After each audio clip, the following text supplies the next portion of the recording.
there. Today's topic will be varicose veins, and I also wanted to touch a little bit about DVT, uh, thrombophlebitis.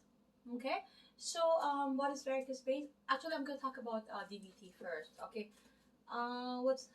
what is DVT? It is what is thrombophlebitis or deep vein thrombosis? Okay, DVT, short form for DVT. It is an inflammation of the superficial or deep vein that leads to the formation of a thrombosis. So thrombosis meaning is it got dislodged and it went mobile and um, through the veins. So I'm just gonna explain briefly when, let's say, a person had a fracture, specifically in the femur area.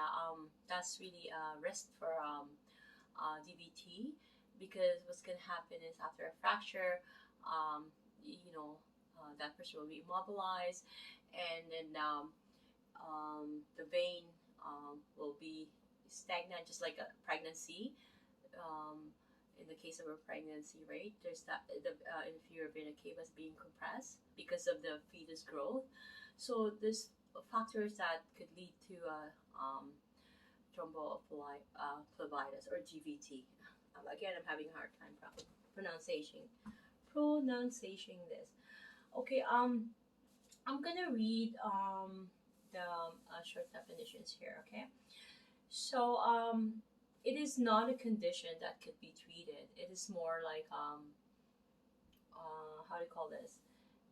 Um, it's very information that we know that this incident could happen in this, if you have this condition, so to speak, or you have this fracture, you have this trauma, or you're pregnant, or you have your other contributing factors like your age. Are you over 40? Are you elderly or over 40?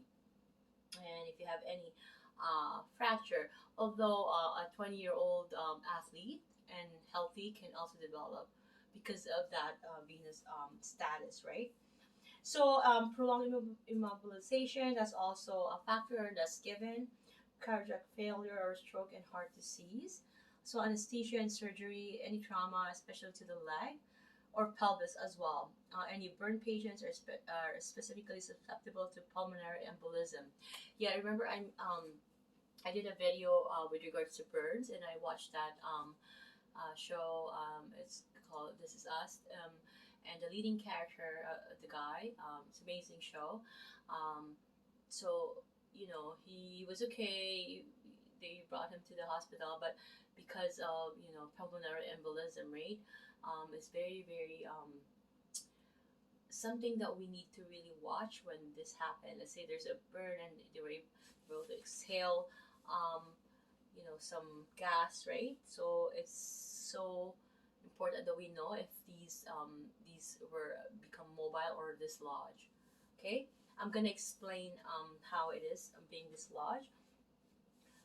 So it is a thrombus is a clot, which is a fibrin base and enmeshed in red blood cells. So it is attached to the wall of the blood vessel. So once it has developed, coagulation in a slow-moving blood can cause an extension of the thrombus, much like a tail. So the thrombus may extend for as much as 20 inches along the wall of the vein.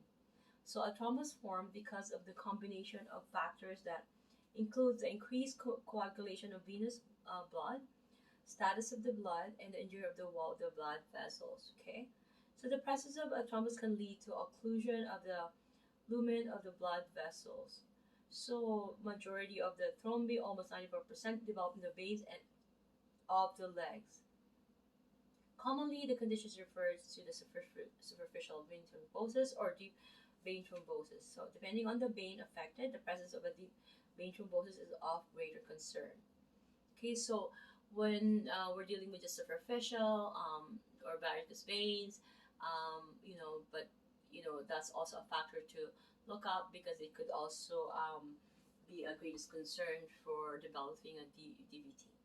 Okay, continuing to the contributing factors, and we all know the main cause is the status the venous status, and then you know, it's causing that DVT to dislodge. Okay. So oral contraceptive use, any pregnancy in the postpartum state, previous history of venous disorder, especially a thromboembolism. So if once you have it, you're prone to having it again. So diabetes mellitus, I mentioned that in a previous video, they're more susceptible for having thrombo or DVT, thrombophlebitis. Cancer, certain malignancies are associated with an increased tendency for clotting, such as lung or pancreatic cancer. Okay, any clotting disorder is they're very prone to having DVT. That's common given.